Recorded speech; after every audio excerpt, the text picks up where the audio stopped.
दोस्तों, प्राकृतिक संसाधनों और समृद्ध सांस्कृतिक विरासत से लैस झारखंड राज्य आज 23 साल का हो चुका है। लेकिन झारखंड के इतिहास पर गौर किया जाए तो इस प्रदेश की नियति में मानो राजनीतिक अस्थिरता ही लिखी हुई है। साल 2014 से 2019 के कार्यकाल को छोड़ दें तो इसके पहले के 14 वर्षों में झारखंड ने राजनीतिक अस्थिरता की मिसाल कायम की है। इससे पहले की एक भी सरकार ने अपना कार्यकाल पूरा नहीं किया। साल 2019 के विधानसभा चुनाव में जेएमएम कांग्रेस आरजेडी महागठबंधन ने बीजेपी को मात दी और बहुमत के साथ सरकार बनाई। लेकिन इस सरकार पर भी हमेशा से खतरा मंडराता रहा। दोस्तों नमस्कार, मैं प्रदीप अर्जुन महतो हाजिर हूं लेकर सियासी बातें। आज बात झारखंड की सियासत की करेंगे। साथियों, झारखंड राज्य का गठन 2000 में हुआ। तब से लेकर अब तक इस प्रदेश में 4 बार विधानसभा चुनाव हो चुके हैं। लेकिन आपको जानकर ये हैरानी होगी कि इन चुनावों में कोई भी पार्टी अकेले दम पर बहुमत पाने में कामयाब नहीं हो सकी। हर बार यहाँ गठबंधन की सरकारें ही बनी। झारखंड बनने के बाद सबसे पहला चुनाव 2005 में हुआ था। इस दौरान बीजेपी 30 सीटें जीतकर सबसे बड़ी पार्टी बनकर उभरी थी। हालांकि तब भी वो बहुमत का आंकड़ा नहीं छू पाई थी। तो वहीं इसी चुनाव में जेएमएम 17 सीटें जीतकर दूसरे नंबर पर रही थी।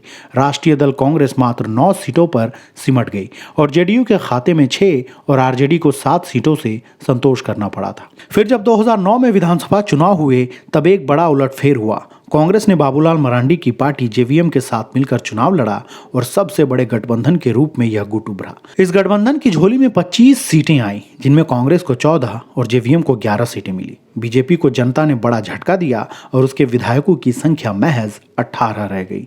एनडीए गठबंधन को महज 20 सीटों पर ही जीत हासिल हुई। इसमें जेडीयू विधायकों की संख्या 2 रही। इस चुनाव में बीजेपी और जेएमएम का पलड़ा बराबर का रहा। जेएमएम को भी 18 सीटों से संतोष करना पड़ा। आरजेडी और राजसू विधायकों की संख्या 5-5 रही। फिर भी किसी एक पार्टी को बहुमत नहीं मिला। लिहाजा इस बार भी जनता को गठबंधन सरकार से संतोष करना पड़ा। 2014 का विधानसभा चुनाव आते आते बहुत कुछ बदल गया। मोदी लहर में हुए चुनाव में पहली बार राज्य में एनडीए की पूर्ण बहुमत की सरकार बनी। बीजेपी को अपने बूथों 37 सीटें हासिल हुई। बाबूलाल मरांडी की पार्टी जेवीएम ने भी खराब प्रदर्शन नहीं किया, लेकिन 8 सीटों पर जीत दर्ज करने वाली जेवीएम के 6 विधायक टूटकर भाजपा में चले गए। जेएमएम भी बेहतर प्रदर्शन करते हुए दूसरे सबसे बड़े दल के रूप में उभरा और पार्टी ने 1 सीट की बढ़त बनाते हुए 19 विधानसभा सीटों पर जीत दर्ज की।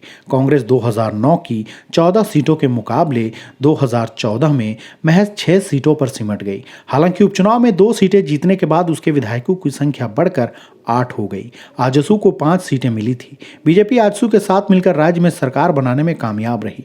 हालांकि चुनाव के बाद जेबीएम के 6 विधायकों और एक अन्य विधायक ने बीजेपी का दामन थाम लिया था।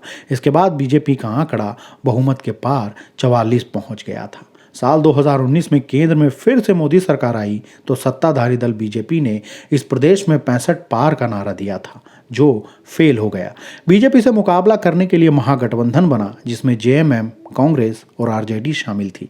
तो वहीं आजसू भी इस चुनाव में बीजेपी से अलग होकर अकेली चुनाव लड़ रही थी।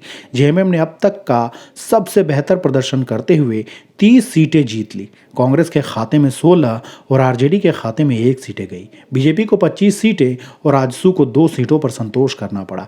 इस बार ना तो किसी दल को बहुमत मिला और ना ही किसी सरकार की वापसी हुई और 19 साल से चला आ रहा सिलसिला इस बार भी बरकरार रहा। इस मौके पर मशहूर शायर निदा फाजली की पंक्तियां बिल्कुल सटीक बैठती हैं कि कोशिश के बावजूद ये इल्ज़ाम रह गया, हर काम में हमेशा कोई काम रह गया। साथियों, कैसी लगी आपको हमारी ये पेशकश ज़रूर बताएं। जय हिंद, जोहार।